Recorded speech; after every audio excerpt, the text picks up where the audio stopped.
আমাদের এখানে ভোটের একটা ইতিহাস আছে। বিগত দিনে যা ভোট হয়ে গেছে, যত ইলেকশন আমরা পার করেছি, আমাদের এখানে খুবই শান্তিপূর্ণ ভোট হয়। এখানে কোনো বিরোধী কোনো চাটা বিজেপি পারেনি। 3,37,000-এর মধ্যে মানুষ শান্তির পক্ষে আছে। হাটগাছি অঞ্চলের মানুষ, আমাদের হাটগাছি অঞ্চলের যে নেতৃত্ব, আমাদের অঞ্চলের যে অঞ্চল সভাপতি, তিনি খুব স্বচ্ছ ভালো মানুষ।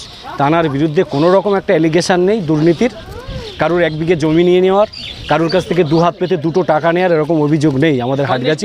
তো বিভিন্ন জায়গায় উত্তপ্ত হচ্ছে, আপনাদের বুথে কেমন কি হচ্ছে? আমাদের প্রায় 50-60% ভোট তো হয়ে গেল।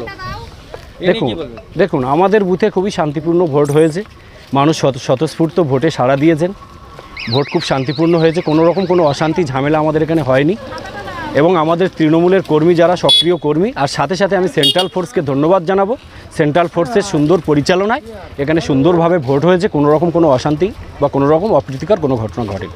আপনাদের এখানে কেমন কি টিএমসি থেকে লিড দিতে পারবেন? আশা করছি আমরা তৃণমূলের সৈনিক, আমরা তৃণমূল, আমাদের সরকার মানুষের জন্য কাজ করেছে। উন্নয়নের সঙ্গে লড়াই হবে, উন্নয়নের নিরিখে লড়াই হবে।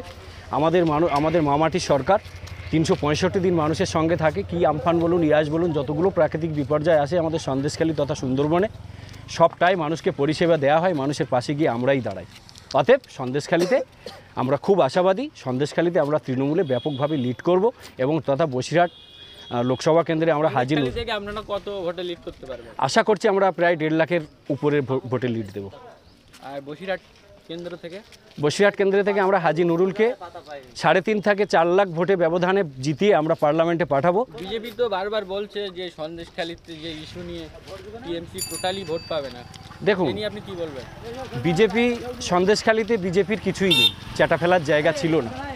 সন্দেশখালীতে একটা চক্রান্ত করে একটা ঘটনা ঘটানোর পরে থেকে সন্দেশখালীতে কিছু মানুষ আন্দোলনটা করেছিলেন কিছু মানুষের জমি জায়গা সংক্রান্ত বিষয় নিয়ে। সন্দেশখালীতে যে চক্রান্ত করে, যেটা নিয়ে বেশি টিভি মিডিয়া আপনাদের মাধ্যমে আমরা যেটা জানতে পেরেছি, যে সন্দেশখালীতে অনেক মহিলাদের ধর্ষণ করা হয়েছে। আদৌ কিছু হয়নি, সন্দেশখালীতে এরকম কোনো ঘটনাই ঘটেনি।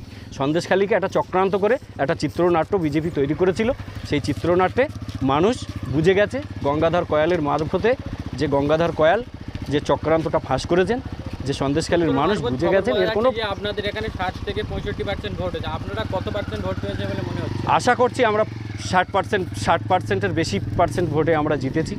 আমাদের মানুষ ভোট দিয়েছেন স্বতঃস্ফূর্ত। মানুষ উন্নয়নের নিরিখে মানুষ ভোট দিয়েছে। মমতা ব্যানার্জির উন্নয়ন প্রত্যেক বাড়িতে বাড়িতে আছে।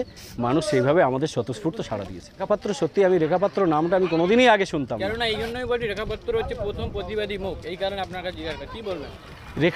আমি রেখাপাত্র সম্বন্ধে বেশি কিছু বলতে চাই না। আমি শুধু এইটাই বলতে চাই, বসিরহাটের মানুষ তথা সন্দেশখালীর মানুষ রেখাপাত্রকে চেনে না, রেখাপাত্রকে কেউ ভোট দেবে না।